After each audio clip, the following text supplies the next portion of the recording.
England के बीच 4 test मैचों की सीरीज का पहला मुकाबला जारी। इंग्लैंड के सलामी बल्लेबाजों की अच्छी शुरुआत। लंच के बाद भारत ने दिए 2 झटके। चोट के कारण अक्षर पटेल टीम इंडिया से बाहर।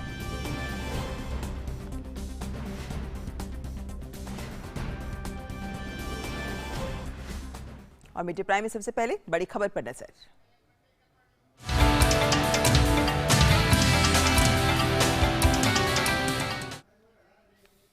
राज्यसभा में राष्ट्रपति के अभिभाषण पर चर्चा करते हुए कृषि मंत्री नरेंद्र सिंह तोमर ने आज आश्वस्त करते हुए कहा कि किसान सम्मान निधि में कोई कमी नहीं की जाएगी। मनरेगा में बजट 38,000 करोड़ का होता है, खर्च 49,000 करोड़ का होता है, तो अगले बार फिर 49 हो जाता है, फिर अगले बार जो खर्चा 59,000 करोड़ हो जाता है। इसी प्रकार से आज भी अगर हम देखेंगे 61 की जगह 1,11,000 करोड़ किया। जैसे रजिस्ट्रेशन बढ़ेगा, मैं आपके माध्यम से सदन को भी और किसानों को भी आश्वस्त करना चाहता हूं कि प्रधानमंत्री किसान सम्मान निधि योजना में पैसे की कोई कमी नहीं आने दी जाएगी। आप बिल्कुल बेफिक्र रहें। और साथ ही कृषि मंत्री ने स्पष्ट किया कि नए कृषि कानूनों में कोई कमी नहीं है, लेकिन सकारात्मक सुझावों का भी स्वागत है। भारत सरकार नरेंद्र मोदी जी का नेतृत्व पूरी तरह किसानों के प्रति प्रतिबद्ध है, किसानों के प्रति समर्पित है। किसान आंदोलन के लिए हम लोगों ने लगातार उनको सम्मान देने की कोशिश की है, 12 बार ससम्मान बुलाकर बातचीत की है। एक शब्द भी हमने उनके बारे में इधर उधर नहीं बोला, संवेदनशीलता के साथ विचार किया है। लेकिन हमने ये जरूर कहा है कि आप प्रावधान में कहां गलती है, विनम्रता पूर्वक हमारा ध्यान आकर्षित करिए। हमने जो उनकी भावना के अंतर्गत जिन बिंदुओं को चिन्हित किया जा सकता था, उनको भी चिन्हित करके बताया कि हमको आपकी लगती है कि आपको यह शंका है कि एपीएमसी खत्म हो जाएगी, तो हम इस पर विचार करते हैं। एपीएमसी खत्म नहीं होगी। हमने एक के बाद एक उनको प्रस्ताव देने का भी प्रयत्न किया, लेकिन मैंने साथ में यह भी कहा कि अगर हम भारत सरकार किसी भी संशोधन के लिए तैयार है, इसके मायने ये नहीं लगाना चाहिए कि किसान कानून में कोई गलती है।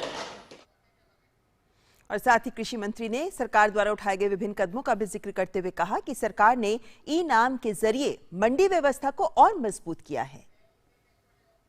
खरीद में ट्रांसपेरेंसी आए, ई ट्रांजैक्शन बढ़े, किसान को वाजिब दाम मिले, इलेक्ट्रॉनिक ट्रेड बढ़े। इसके लिए 1,000 मंडियों को ई नाम मंडी के रूप में परिवर्तित किया और 1,000 और अब कर देंगे, बजट में प्रावधान हो गया। इसी प्रकार से लगातार हमने कोशिश की है कि कृषक की आमदनी दोगुनी हो और किसानी का योगदान देश के जीडीपी में तीव्र गति से बढ़े। ये जो कृषि सुधार बिल हैं, ये बिल भी इसी दिशा में एक महत्वपूर्ण कदम है। मैं आपके माध्यम से सारे सदन को भी और सारे किसान भाइयों को भी ये कहना चाहता हूं कि प्रधानमंत्री नरेंद्र मोदी जी किसानों के लिए समर्पित हैं और रहेंगे। नरेंद्र मोदी जी ने कृषि सुधार बिल जो लेकर आए हैं, वो किसान के जीवन में क्रांतिकारी परिवर्तन लाने वाले हैं, किसान की आमदनी बढ़ाने वाले हैं और देश आगे बढ़े, गांव आगे बढ़े, किसान आगे बढ़े। तो जाहिर है कि किसानों को अपनी फसल बेचने के लिए बेहतर बाजार उपलब्ध हो, इस दिशा में तो सरकार काम कर ही रही है, लेकिन साथ ही साथ उर्वरक की उपलब्धता भी सुनिश्चित कर रही है सरकार। कृषि मंत्री ने कहा कि सरकार ने यूरिया की उपलब्धता में भी कोई कमी नहीं होने दी है। यूरिया की किल्लत किसानी के समय हमेशा होती थी। आप भी नीम कोटिंग करना चाहते थे, लेकिन उस समय नहीं हो पाया।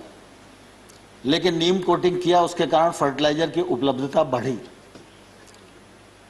सूक्ष्म सिंचाई की दृष्टि से रकबा बढ़ा।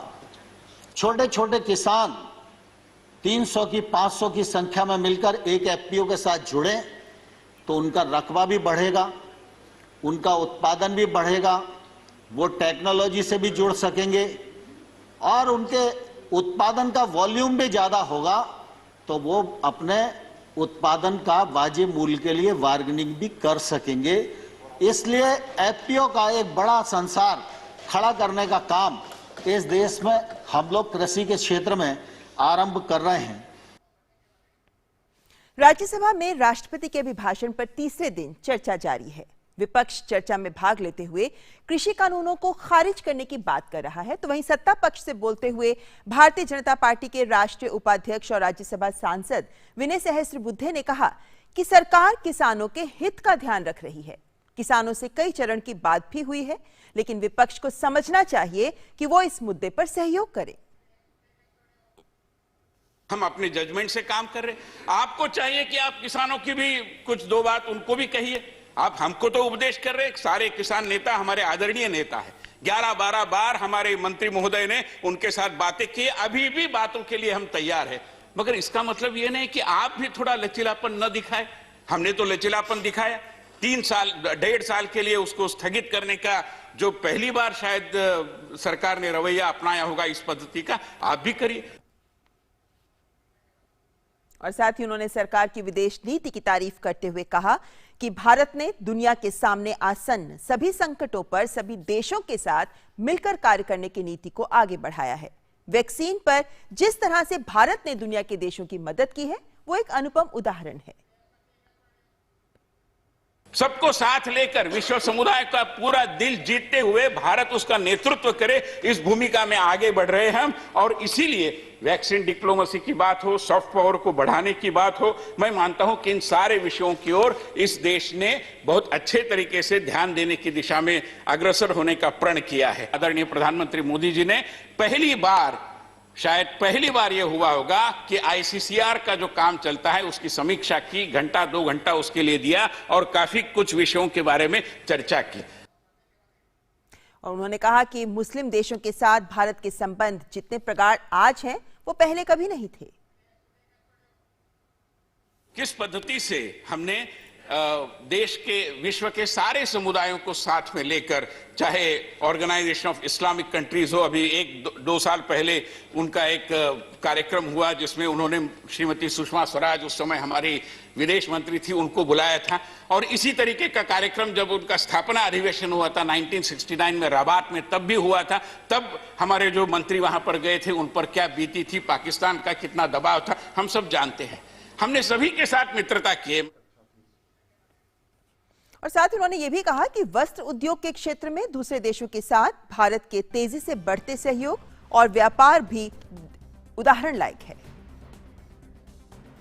हमने टेक्सटाइल के बारे में, हमने 2 अक्टूबर को जब महात्मा गांधी जी के 150वें जन्म जयंती के कार्यक्रम को हम कर रहे थे, तो हमने weaving relations through textile traditions के रूप में एक वेबिनार आयोजित किया, जिसमें भूटान की महारानी भी उपस्थित थी और कोरिया की फर्स्ट लेडी भी उपस्थित थी, बांग्लादेश के टेक्सटाइल मिनिस्टर भी आए थे। तो टेक्सटाइल जैसी कला के माध्यम से भी हम विश्व में हमारे संबंधों और उजागर करना चाहते हैं। तो राज्यसभा में आज जहां एक ओर किसानों के मुद्दे के ऊपर कृषि मंत्री ने अपनी बात रखी, तो वहीं दूसरी ओर राष्ट्रपति के अभिभाषण पर चर्चा में भी कई अहम तथ्यों को और खास तौर पर केंद्र सरकार जो विभिन्न क्षेत्रों में काम कर रही है, उन्हें भी आज रेखांकित किया गया है। राज्यसभा की आज की कार्यवाही पर और ज्यादा बातचीत के लिए हमारे साथ मौजूद हैं राज्यसभा से हमारे संवाददाता नीरज सिंह। नीरज, शुरुआत अगर मैं कृषि की ही बात से करना चाहूं, कृषि कानूनों को लेकर विपक्ष के तमाम जो बिंदु उठाए गए थे, कह सकते हैं कि सिलसिलेवार ढंग से आज उनके जवाब दिए कृषि मंत्री ने। देखिए, बिल्कुल ममता, सिलसिलेवार तरीके से उनके न केवल जवाब दिए बल्कि उन शंकाओं को भी कृषि मंत्री ने दूर किया जो विपक्ष लगातार उठाता रहा है और विपक्ष लगातार उन मुद्दों पर बात करना चाहता है। पिछले अगर हम कुछ दिनों से देखें कि राज्यसभा की कार्रवाई जिस तरीके से चल रही है, राष्ट्रपति के अभिभाषण पर जिस तरीके से चर्चा हो रही है और विपक्ष ने जिन सवालों को उठाया है, आज उन सवालों के सिलसिलेवार तरीके से जवाब हैं वो कृषि मंत्री ने दिए हैं।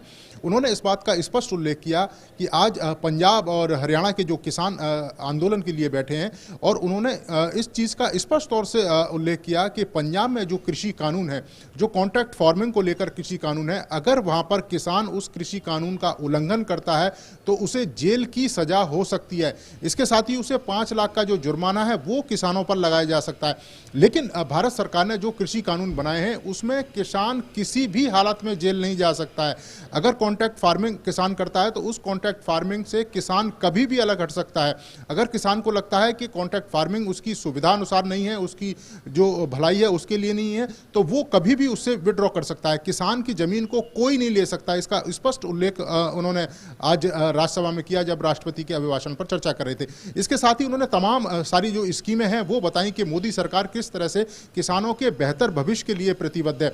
लगातार किसानों की भलाई के लिए मोदी सरकार काम कर रही है, चाहे उनको घर देने की बात हो, गाँव में इंफ्रास्ट्रक्चर खड़ा करने की बात हो, गाँव में ई मंडियाँ शुरू करने की बात हो, गाँव की जो खेती किसानी और जो फसल है उसको बेहतर तरीके से बाजार में बेचने की बात हो, रेल किसान रेल की उन्होंने जिक्र किया कि ये पहली बार देश के इतिहास में हुआ है कि किसान रेल चलाई गई है, क्योंकि किसान के फल और जो सब्जियां हैं वो बहुत ज़्यादा दिनों तक स्टोर रखे नहीं जा सकते, तो वो उनकी जो कीमत है वो बेहतर तरीके से किसानों को मिल सके, उसके लिए किसान रेल चलाई गई हैं। 100 के करीब किसान रेल हैं जो उनके फल और सब्जियों को दूसरे स्टेटों में लेके जा रही हैं। इसके साथ ही तमाम तरह की जो योजना है, किसान सम्मान निधि की बात की, उसी ड्यूरेशन में जब वो चर्चा में भाग ले रहे थे तो कांग्रेस के आनंद शर्मा ने उनको टोका और इस बात का ध्यान दिलाया कि 10,000 करोड़ की जो राशि है वो कम हो गई।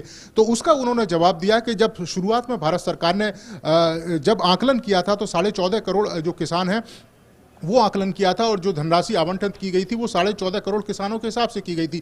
बाद में जब 10.5 करोड़ के करीब किसान हैं उन्होंने अपने आप को रजिस्टर्ड कराया, इसीलिए ये राशि रह गई और उन्होंने आश्वासन दिया कि जैसे जैसे किसान अपने आप को रजिस्टर्ड करवाएंगे इस राशि में बढ़ोतरी होगी और किसानों को लेकर किसान सम्मान निधि में किसी भी तरह की जो कमी है वो नहीं होने दी जाएगी। इसके साथ ही उन्होंने मनरेगा का भी जिक्र किया कि कांग्रेस के काल में मनरेगा किस तरीके से चल रही थी और आज मनरेगा को किस तरीके से लेके आगे जाया जा रहा है। मनरेगा से वो सारे काम कराए जा रहे हैं जो गांव में इंफ्रास्ट्रक्चर है उसको मजबूत किया जा सके।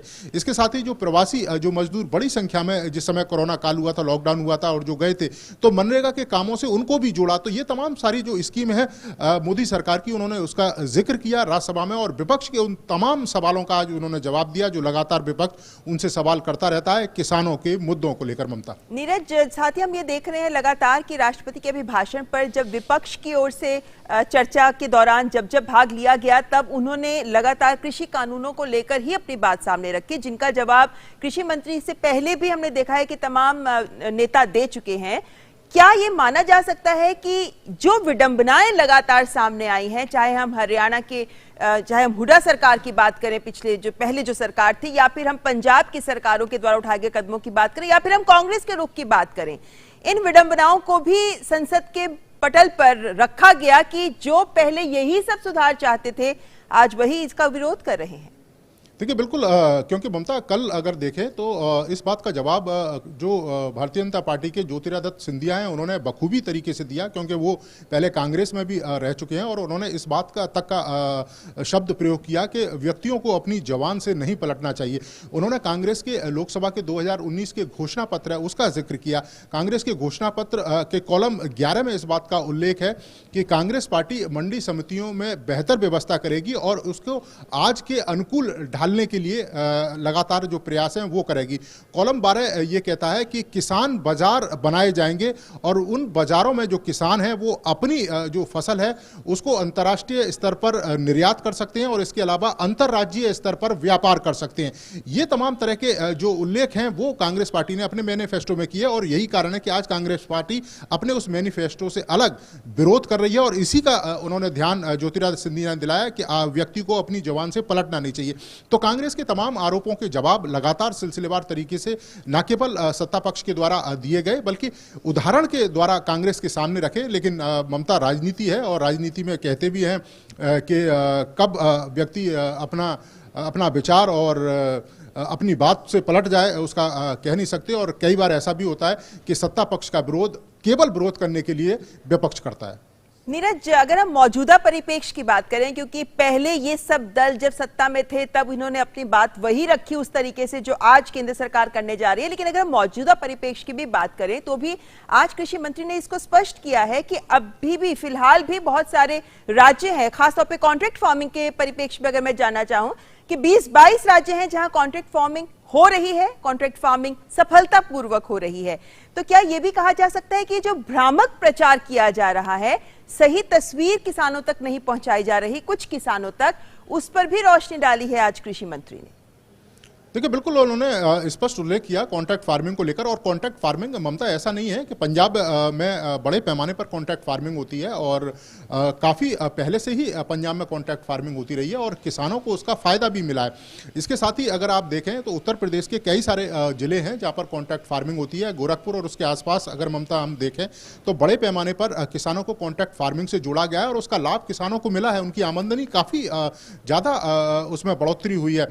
तो निश्चित तौर पर कॉन्ट्रैक्ट फार्मिंग के लेकर कोई भी जो विरोध है वो पूरे देश में कहीं भी देखने को नहीं मिल रहा है। जिन जिन किसानों ने कॉन्ट्रैक्ट फार्मिंग की है उनको बेहतर लाभ मिला है। और चूंकि जब आप कॉन्ट्रैक्ट करते हो किसी बड़े व्यापारी से या किसी बड़े उद्योग घराने से तो निश्चित तौर पर टेक्नोलॉजी आती है। टेक्नोलॉजी आएगी तो आपका उत्पादन बढ़ेगा, आपका उत्पादन क्वालिटी वाला उत्पादन होगा, तो उसका जो फायदा है वो सबसे ज़्यादा किसानों को ही होगा। और यही कारण है कि जहाँ जहाँ कॉन्ट्रैक्ट फार्मिंग हो रही है वहाँ किसानों को लाभ मिला है। और इस बात का उल्लेख उन्होंने किया कि 20 से 22 राज्य, आज तक कभी ऐसा नहीं हुआ कि इस तरह का जो विरोध प्रदर्शन है वो देखने को मिला है। लेकिन पर्टिकुलर अब इन कृषि कानूनों को लेकर और खासतौर से कॉन्ट्रैक्ट फार्मिंग और जो 3 कृषि कानून है उसको लेकर विरोध प्रदर्शन शुरू हुआ है। तो ये दुर्भाग्य है, लेकिन उसके बाद भी सरकार स्वागत करती है किसान नेताओं का, उन किसानों का जो उनके साथ बातचीत करने के लिए आए। उनकी हर शंका का समाधान करने के लिए जो सरकार है वो तैयार है। अगर वो किसी तरह का संशोधन चाहते हैं कानून में, उस संशोधन को भी सरकार करने के लिए तैयार है। तो आप समझते हैं कि सरकार हर तरीके से चाहती है कि जो किसान हैं वो संतुष्ट हों, किसान की जो शंकाएं उनका समाधान हो, लेकिन केवल हट के लिए विरोध ना करें। सरकार इस बात का जरूर जिक्र कर रही है। नीरज, हम जानते हैं कि जब संसद के पटल पर कोई बात रखी जाती है तो उसकी गूंज पूरे देश, पूरे विश्व तक पहुंचती है और वो सही सटीक बात है जो आंकड़ों के साथ, तथ्यों के साथ रखी जाती है। और वही आज हमने कृषि कानूनों के संदर्भ में भी देखा। क्या ये उम्मीद की जा सकती है कि जो बात लगातार संसद के पटल पर कही गई है, राष्ट्रपति के भाषण के दौरान सत्ता पक्ष की ओर से भी और कृषि मंत्री के द्वारा भी, उसके बाद जब बातचीत की बात आगे बढ़ाना चाहती है केंद्र सरकार, उसको लेकर कोई सकारात्मक रुख किसानों की ओर से भी सामने आएगा? देखिए, बिल्कुल आना चाहिए। आज सरकार ने खासतौर से कृषि मंत्री ने स्पष्ट कर दिया है राज्यसभा में सरकार की किस तरह की मंशा है, सरकार किस तरह किसानों को आगे लेके जाना चाहती है, सरकार किस तरह किसानों की आमदनी बढ़ाना चाहती है, सरकार किस तरह किसानों के विकास और गाँव के विकास में बेहतर योजनाएं लाना चाहती है। लगातार किसानों के विकास के लिए जो योजनाएं हैं उनमें सरकार लगातार पैसा बढ़ा रही है। और आज भी कृषि मंत्री ने स्पष्ट तौर पर ये कहा है कि जितने भी किसान संगठन हैं उनका स्वागत है। 12 राउंड में बातचीत हो चुकी है, लेकिन बातचीत के दरवाजे हमेशा से खुले हैं। और ये लोकतंत्र में कहते हैं ममता कि लोकतंत्र की खूबी भी है कि जो भी समस्या है उसका समाधान बातचीत से हो सकता है। और आज उन्होंने एक ऑफर दिया है और किसानों को निश्चित तौर पर इस ऑफर को मानना चाहिए और कृषि मंत्री या सरकार के जो भी नुमाइंदे हैं उनके साथ बातचीत करनी चाहिए। और जो भी उनकी शंकाएं हैं, जिन शंकाओं पर वो समाधान चाहते हैं, सरकार उन शंकाओं का समाधान करेगी। ऐसा आश्वासन कृषि मंत्री ने आज राज्यसभा में दिया। जी, बहुत बहुत शुक्रिया नीरज, ये तमाम जानकारी राज्यसभा की कार्यवाही के बारे में हमारे साथ साझा करने के लिए। तो कृषि मंत्री ने आज बड़ी अहम बातें कृषि कानूनों के संदर्भ में ही नहीं बल्कि कृषि क्षेत्र के संदर्भ में भी सामने रखी कि किस तरीके से किसानों को मजबूत करने की दिशा में सरकार आगे बढ़ रही है। लेकिन अगर किसान आंदोलन करने वाले किसानों के मन में संशय है तो जाहिर है चर्चा ही एकमात्र माध्यम है जिसके जरिए इसका समाधान संभव है। फिलहाल यह वक्त एक ब्रेक का, देखते रहें मिड डे प्राइम।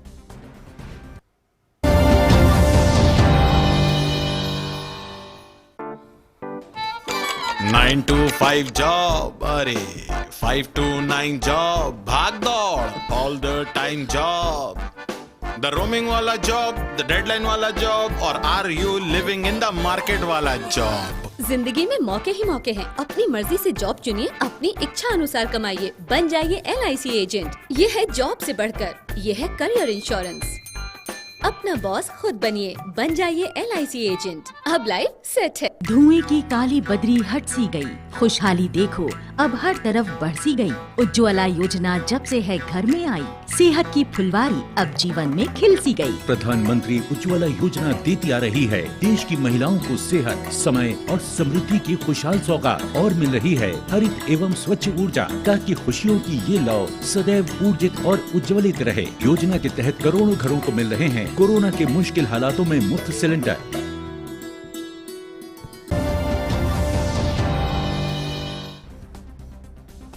और ब्रेक के बाद मिड डे प्राइम में आइए डालते हैं नजर अन्य राष्ट्रीय खबरों पर।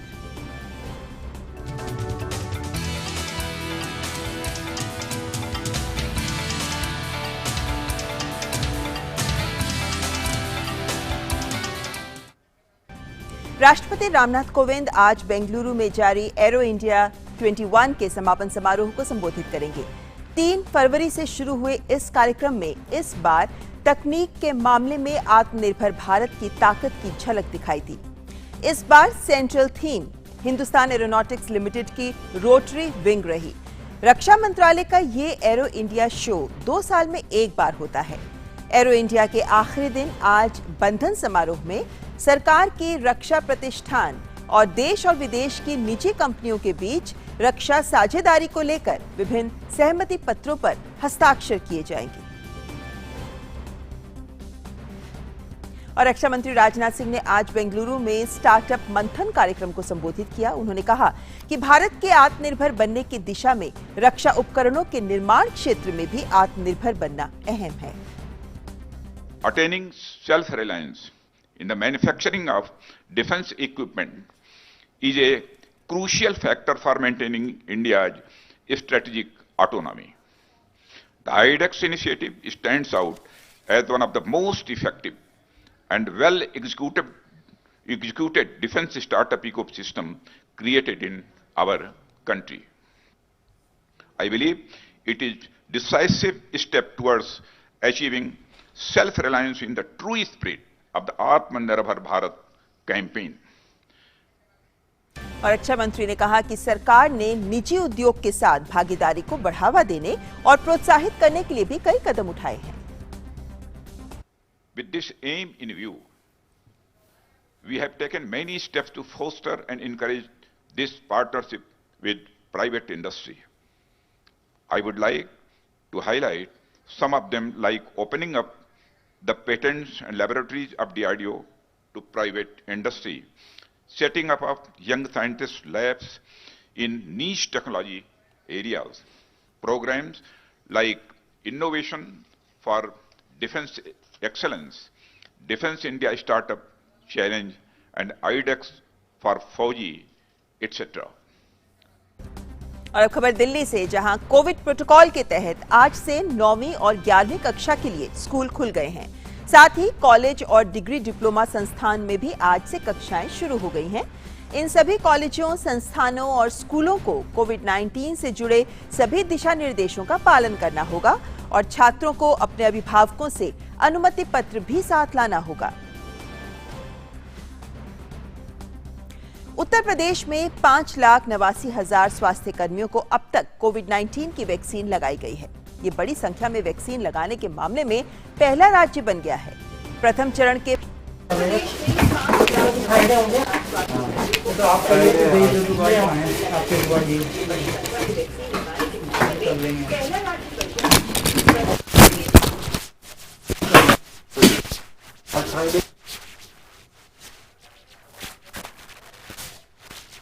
लखनऊ में भी आज फ्रंटलाइन वर्कर्स को टीका लगाने का काम शुरू हो गया है और इसमें जिलाधिकारी, कमिश्नर समेत पुलिस के आला अधिकारी भी शामिल हैं।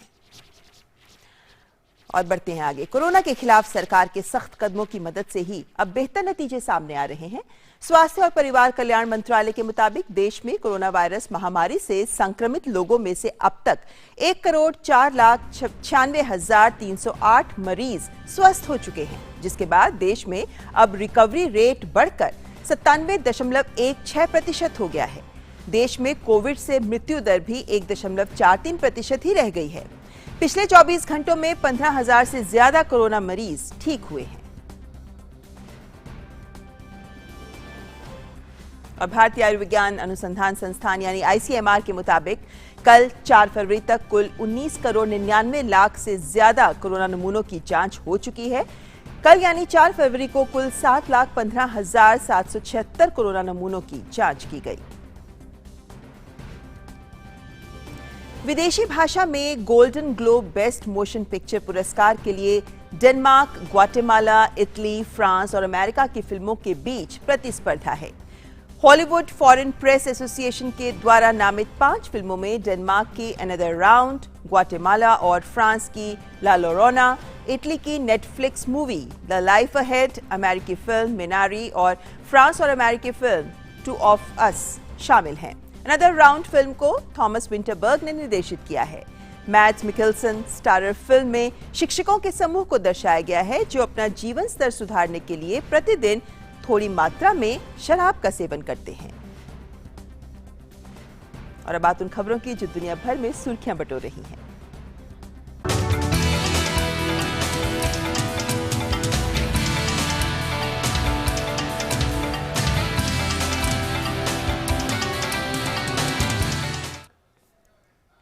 और सबसे पहले खबर अमेरिका से, क्योंकि अमेरिका यमन में अब अपने सहयोगियों की आक्रामक कार्रवाइयों का समर्थन नहीं करेगा।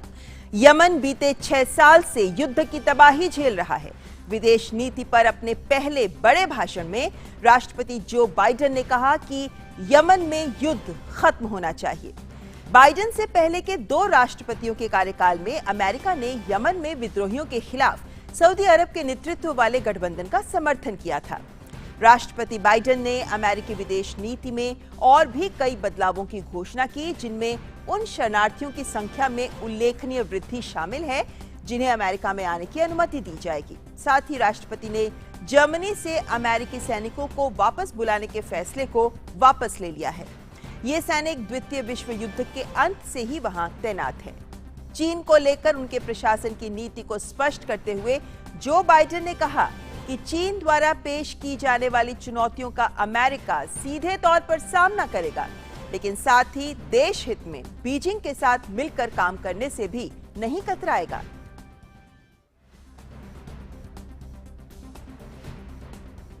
तो अमेरिका ने अपनी विदेश नीति पर कई बड़ी बातों को सामने रखा है जो पहले जो नीति थी उससे बदलाव का संकेत कर रही हैं। इस खबर पर विस्तार से बातचीत के लिए हमारे साथ मौजूद हैं पूर्व राजनयिक मीरा शंकर, जो अमेरिका में भारत की राजदूत रह चुकी हैं। मीरा शंकर जी, बहुत बहुत स्वागत है आपका। मीरा जी, सबसे पहले यही जानना चाहेंगे कि जो बड़ी बातें सामने आई हैं विदेश नीति को लेकर, सबसे बड़ा बदलाव उसमें क्या दिखता है? क्योंकि पिछली नीतियों से स्पष्ट तौर पर एक कड़ा रुख और बदला रुख लेकर आगे बढ़ रही है बाइडेन सरकार। कुछ तो काफ़ी बदलाव है और कुछ मामले में मेरे ख्याल से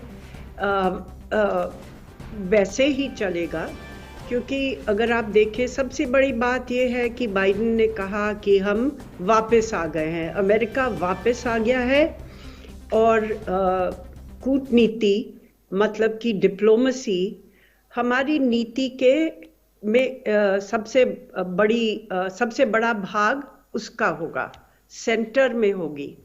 दूसरा, ये ट्रंप सरकार से बिल्कुल फर्क है, जो कि वो चाह रहे थे कि दुनिया में हम इतना बड़ा प्रोफाइल क्यों लेके रखते हैं, कुछ रिट्रीट करें इससे। दूसरा, ये उन्होंने कहा कि वो यमन में जो लड़ाई चल रही है और सऊदी अरेबिया उसको सहायता दे रहा है, उससे अमेरिका अपनी सहायता वापस ले लेगा, मतलब हथियार वगैरह नहीं बेचेगा सऊदी अरेबिया को। पर यह भी स्पष्ट किया कि सऊदी अरेबिया इनकी एक अच्छी एलाय बनी रहेगी और उसके साथ भी काम करेंगे। तीसरा, ये कहा कि जर्मनी में जो इनकी फोर्सेस हैं उनको ट्रंप ने वापस लाना शुरू किया था, कुछ कम करना शुरू किया था, तो वो हॉल्ट कर दिया है, उसको उस पर रोक लगा दी है। और फिर ये भी कहा है कि अमेरिका जो है वैल्यूज पे भी जोर देगा और जो दुनिया में अथॉरिटेरियन ट्रेंड्स हैं उनके खिलाफ भी खड़ा होगा, पर इसमें लोकतंत्र को मजबूत करने में सारे देशों के साथ काम करना पड़ेगा, अकेला अमेरिका नहीं कर सकता। जी मीरा जी, यही बात मैं उठाना चाह रही थी, क्योंकि जो बाइडेन ने जब अपनी स्पीच दी तो उसमें कहा we can't do it alone, diplomacy is at the centre of foreign policy, हम अकेले नहीं कर सकते। क्या इसका ये स्पष्ट संकेत है, क्योंकि हमने देखा कि पूर्व राष्ट्रपति के संदर्भ में सहयोगियों को छोड़ा जा रहा था, वो सहयोग दिख ही नहीं रहा था, क्या अब हम ये माने कि अपने सहयोगियों को फिर से एकजुट कर साथ लेकर चलने की नीति पे आगे बढ़ता दिखेगा अमेरिका? हाँ, कोशिश तो यही होगी। बार बार बाइडेन ने इस स्पीच में भी और पहले भी यही दोहराया है कि वो अपने अलायंसेस जो हैं, अलायंस उनको मजबूत करेगा, और जो पार्टनर्स हैं जैसे भारत है, हम उनके स्ट्रेटेजिक पार्टनर हैं, उनके साथ भी रिश्ते मजबूत करेगा। तो अमेरिका बार बार बाइडेन ने ये स्पष्ट किया है वो अंतर्राष्ट्रीय सहयोग के साथ आगे बढ़ना चाहते हैं और खास तौर अपने एलाइज और पार्टनर्स के साथ काम करना चाहते हैं।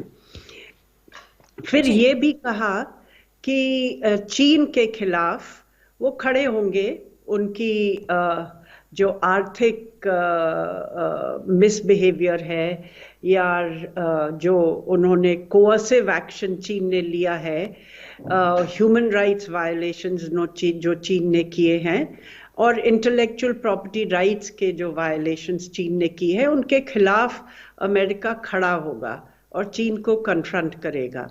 पर यह भी कहा कि जो अंतर्राष्ट्रीय मुद्दे हैं जो अमेरिका के हित में हैं, उन पे चीन के साथ काम करने के लिए भी तैयार हैं।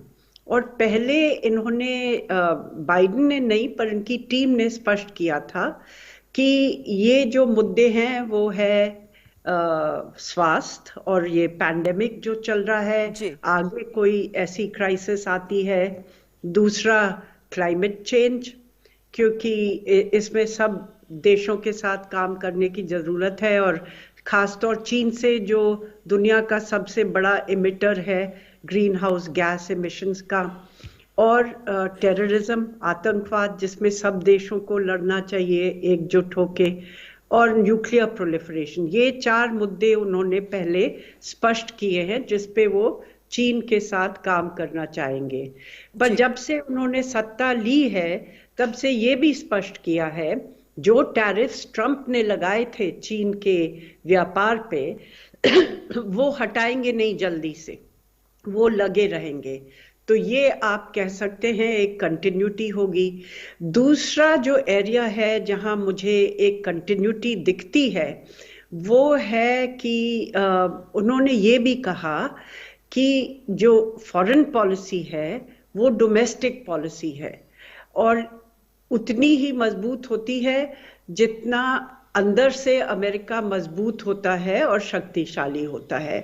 तो हर नीति में, विदेश नीति में वो ये देखेंगे कि अमेरिका के जो नागरिक हैं, खास तौर से वर्किंग क्लास या मिडिल क्लास, ये उन पे कैसा प्रभाव करता है, उनसे क्या फायदा मिलता है, उनकी जो लाइव्स हैं उनमें कैसे ये कुछ बेहतर करेगा। यानी मीरा जी, वो जो अमेरिका फर्स्ट की सोच रही है वो सोच का कुछ पुट विदेश नीति में नजर आता रहेगा। लेकिन अगर हम भारत के नजरिए से इसको समझने की कोशिश करें, क्योंकि जो बाइडेन के संबोधन में भारत का नाम नहीं लिया गया, लेकिन भारत के नजरिए से अमेरिका की जो विदेश नीति सामने रखी गई है उसमें से भारत के लिए कैसे देखा जा सकता है इसे? देखिए, अगर हम देखते हैं कि लोकतांत्रिक मूल्यों पे चलने वाले देश, तो उसमें भारत तो एक बहुत बड़ा देश है। इसके साथ तो अमेरिका को काम करना पड़ेगा लोकतंत्र बढ़ाने में। और दूसरा ये कि अर्थव्यवस्था, आर्थिक तौर से भी अगर हम देखें तो भारत एक ऐसा देश है जहां बहुत जल्दी से अर्थव्यवस्था आगे चल सकती है।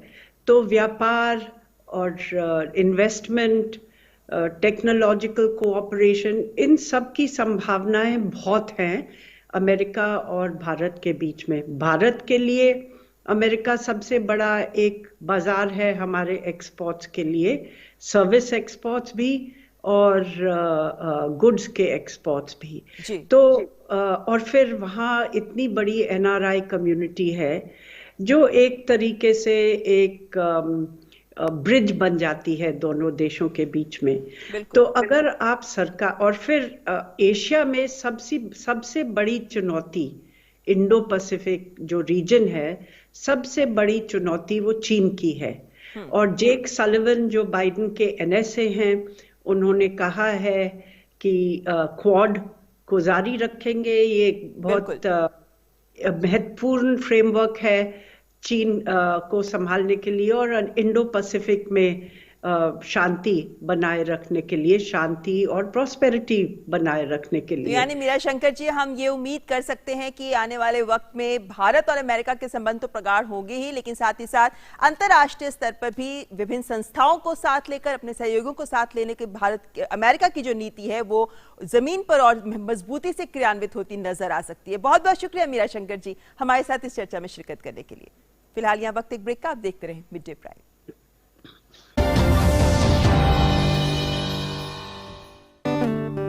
बढ़ो बढ़ो बढ़ो मेरे संग,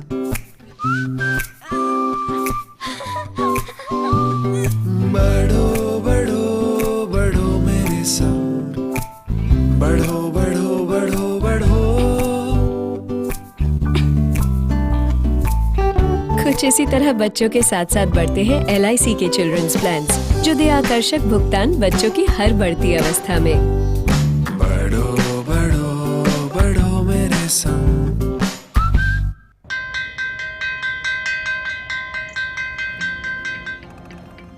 पहला अक्षर रट लो तो वह से एक विद्वान होगा, पक्की होगी बुनियादें तो हाँ से हिंदुस्तान होगा। पहले करो शुरुआत करो, करो तो पक्की बात करो। वंडर सीमेंट, एक परफेक्ट शुरुआत।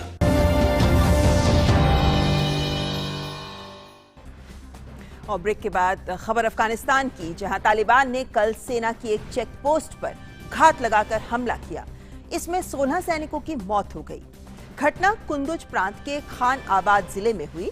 स्थानीय प्रशासन के अधिकारी रब्बानी ने कहा कि ये हमला खान आबाद जिले के तापे अख्तर इलाके में हुआ। ये क्षेत्र काफी दूर है। इस हमले में 16 सैनिक मारे गए हैं। 2 सैनिकों को तालिबानी अपने साथ ले गए हैं। इस इलाके में आर्मी की एक यूनिट तैनात की गई है। आतंकियों की तलाश जारी है। संयुक्त राष्ट्र सुरक्षा परिषद ने म्यांमार में सेना द्वारा हिरासत में ली गई आंग सान सूची और अन्य नेताओं की रिहाई की मांग की है। संयुक्त राष्ट्र सुरक्षा परिषद ने लोकतंत्र को कायम रखने की जरूरत पर जोर देते हुए नागरिक समाज, पत्रकारों और मीडिया कर्मियों पर प्रतिबंधों पर भी चिंता व्यक्त की। म्यांमार में सेना के तख्ता पलट के बाद नेता आंग सान सूची और सरकार के कई अन्य सदस्यों को 1 फरवरी को सेना द्वारा हिरासत में ले लिया गया था और आपातकाल की घोषणा कर दी गई थी। और कोविड की बात करें तो दुनिया भर में कोरोना संक्रमण के मामले 10 करोड़ से ज्यादा हो गए हैं। इस संक्रमण से अब तक 22,92,000 से ज्यादा लोगों की मौत हो चुकी है। वहीं इलाज के बाद विश्व में 7 करोड़ 70 लाख से अधिक लोग स्वस्थ भी हो गए हैं।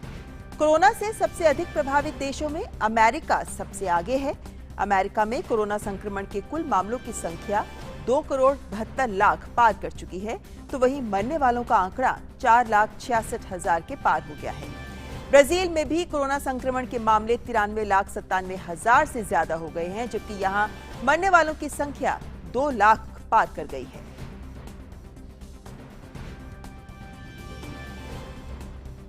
आइए अब देख लेते हैं अर्थ जगत से जुड़ी खबरें व्यापार प्राइम में।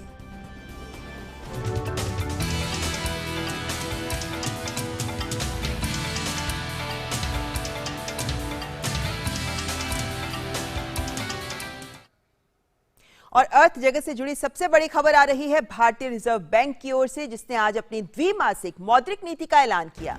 आरबीआई ने इस बार भी ब्याज दरों में कोई बदलाव नहीं किया है, यानी रेपो रेट अभी भी 4% और रिवर्स रेपो रेट 3.35% पर ही कायम है। इसके अलावा MSF छूट 6 महीने के लिए बढ़ा दी गई है। The MPC voted unanimously to leave the policy repo rate unchanged at 4%. The marginal standing facility rate and the bank rate remain unchanged at 4.25%. The reverse repo rate stands unchanged at 3.35%. और RBI के मुताबिक वित्त वर्ष 2021-22 में GDP के 10.5% तक रहने का अनुमान है।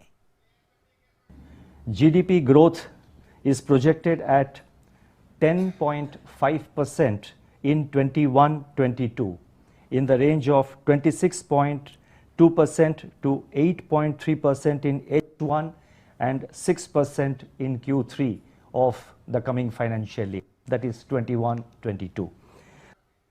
और RBI गवर्नर शक्तिकांत दास ने कहा है कि उपभोक्ता मूल्य सूचकांक यानी CPI आधारित मुद्रास्फीति दर जनवरी से मार्च तिमाही के लिए 5.2% रहने का अनुमान है। The projection for CPI inflation has been revised to 5.2% for Q4 of the current financial year, that from January to March, and to 5.2% to 5% in the H1. Let me repeat. For the current quarter, our projection is that CPI inflation will be 5.2%, and for H1, the range we are giving is 5.2% to 5%, and for Q3 of next year, we are projecting 4.3%, and we are assessing that the risks would be broadly balanced. और अब देखते हैं खेल जगत की खबरें खेल prime में सुचित्रा के साथ।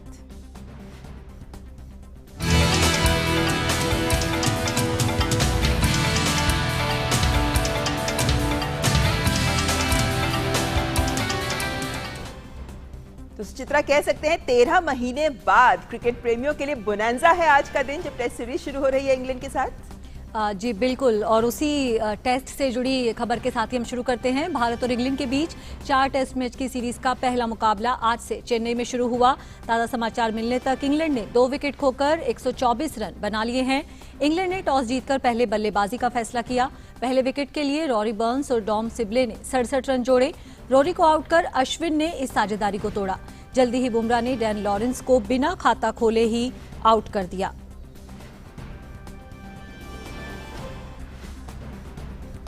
और इस वक्त जो रूट 33 रन और डॉम सिबले 51 रन बनाकर क्रीज पर मौजूद हैं।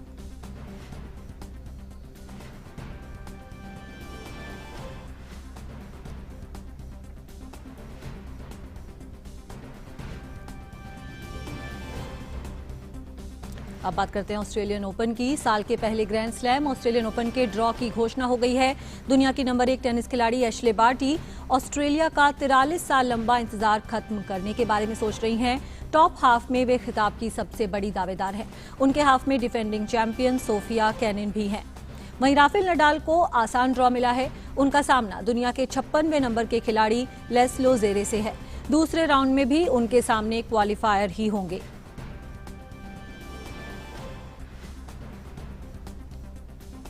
महिलाओं के दूसरे हाफ में खिताब की 5 प्रबल दावेदार हैं, जिनमें नाओमी ओसाका, सेरेना विलियम्स और सिमोना हालेप शामिल हैं।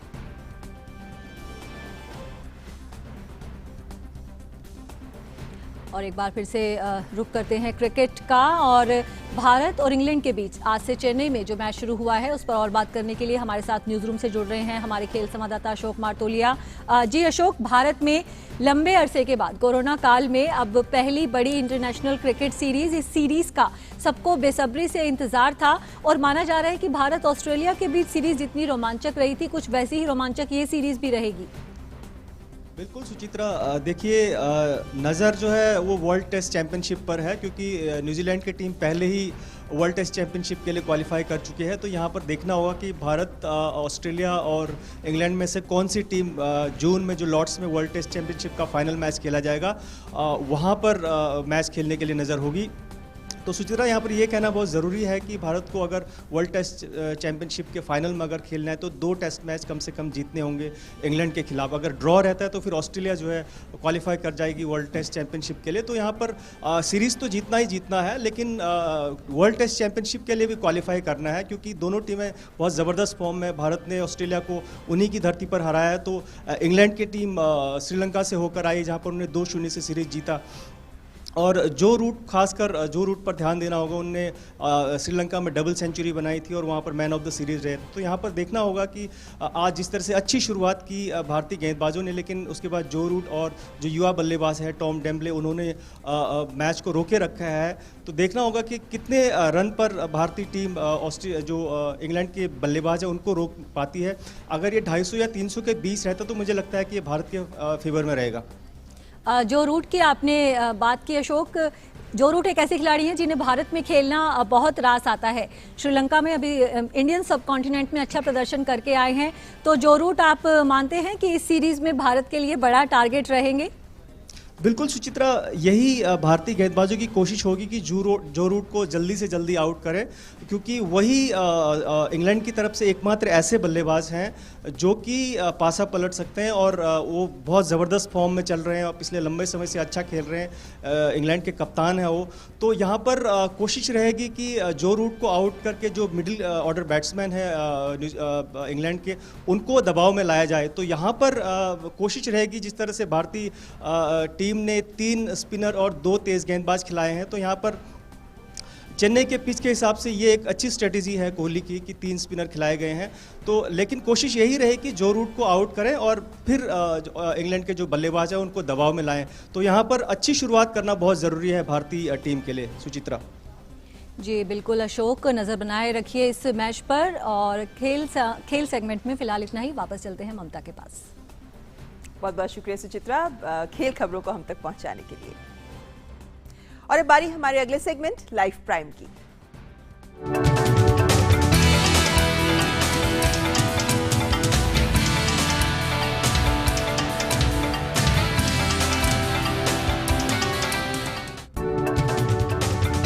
जनजातीय कार्य मंत्रालय द्वारा दिल्ली हाट में चल रहा ट्राइब्स इंडिया आदि महोत्सव सभी के लिए आकर्षण का केंद्र बना हुआ है।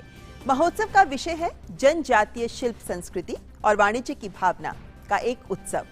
वोकल फॉर लोकल की शानदार वानगी पेश करता आदि महोत्सव में सभी 100% जैविक उत्पादों का आप लुत्फ उठा सकते हैं।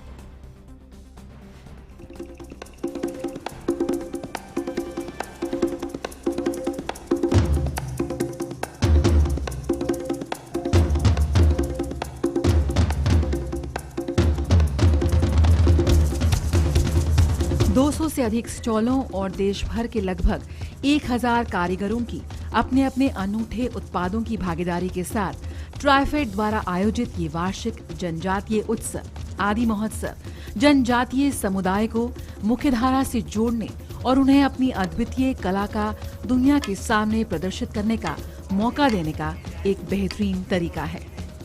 ये जनजातीय कारीगरों और वन धन आपूर्तिकर्ताओं के लिए अन्य कारीगरों और बाजार संचालकों के साथ संबंध बनाने का भी एक बेहतरीन मंच है। राजधानी के शहरी निवासियों के लिए ये उत्सव जनजातीय समुदाय के प्राकृतिक तरीकों के बारे में अधिक जानने और उनकी सादगी को आत्मसात करने का एक अवसर है। यहाँ पे अब सोचिए कोंडा गांव, बस्तर से, मयूरभंज से, जो दूरस्थ, हर राज्य के दूरस्थ क्षेत्र हैं, वहाँ हमारे आदिवासी कलाकार रहते हैं। अब वो वहाँ से निकल के सीधे दिल्ली के बड़े बाज़ार में आए हैं और यहाँ पे इतनी सब उनसे जोश खरोश के साथ उनका हम लोग स्वागत कर रहे हैं, तो वो भी बहुत उत्साहित हैं। और this is providing market access to tribal entrepreneurs जो बहुत दूर क्षेत्रों में रहते हैं। तो एक तो वो सीधे मार्केट को एक्सेस हुआ और अपनी सामग्रियों को अच्छी कीमतों में बेच रहे हैं, तो जो बिचौलियों का उन पर एक कंट्रोल रहता है वो हट जाता है। तो एक बहुत ये मेजर इंटरवेंशन है जहाँ पे आदिवासियों को बाज़ारों में सीधे विक्रय करने का मौका मिलता है और अपनी सामग्रियों को सही कीमतों पर, अच्छी फुल कीमतों पर विक्रय करते हैं। यानी यही है कि हमारे यहाँ बनती है साड़ी, लेवल बनारस का लगता है और कोई मार्केट नहीं है हमारे यहाँ, इसलिए हमें बनारस देना पड़ता है साड़ी। अब कुछ सालों से जो हमें मार्केट मिला हुआ है, हम लोग बाहर निकल रहे हैं, तो अब अपनी खुद पहचान बन रही है कि हमारे यहाँ की साड़ी ये मऊनाथ भंजन की है, मुबारकपुर की है, ये सब पहचान हमारी खुद बन रही है धीरे धीरे। मिनिस्ट्री ऑफ टेक्सटाइल की तरफ से मैडम काफ़ी प्रोग्राम मिलता है हम लोग को करने के लिए।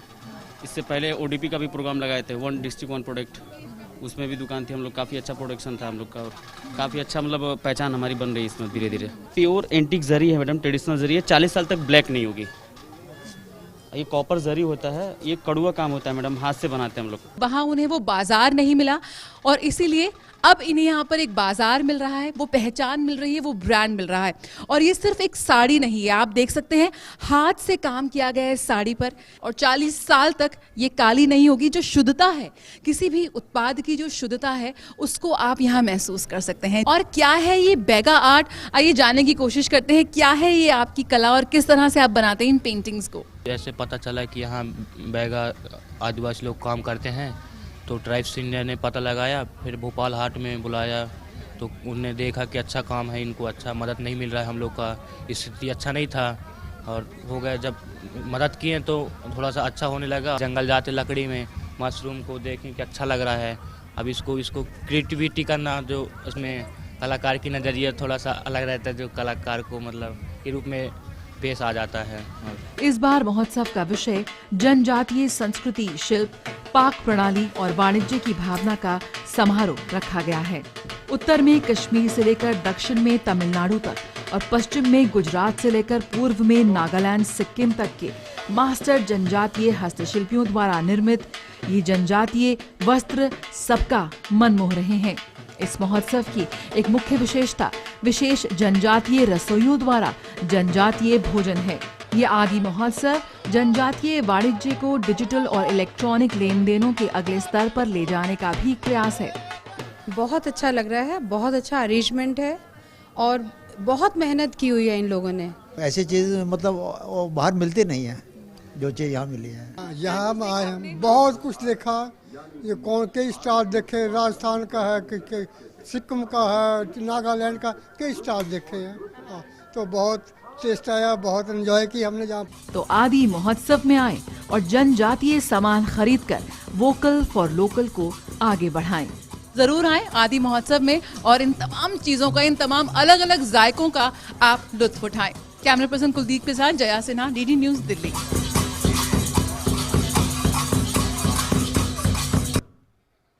कोरोना कालखंड में सब मिस कर रहे थे इस तरह के महोत्सव जो बिल्कुल बंद हो चुके थे, लेकिन चूंकि अब इनकी शुरुआत हो गई है तो दिल्ली NCR के लोगों के लिए एक सुनहरा मौका कि वो इस आदि महोत्सव में जाएं और इन कारीगरों का उत्साहवर्धन करें। फिलहाल मीडिया प्राइम में बस इतना ही। नमस्कार।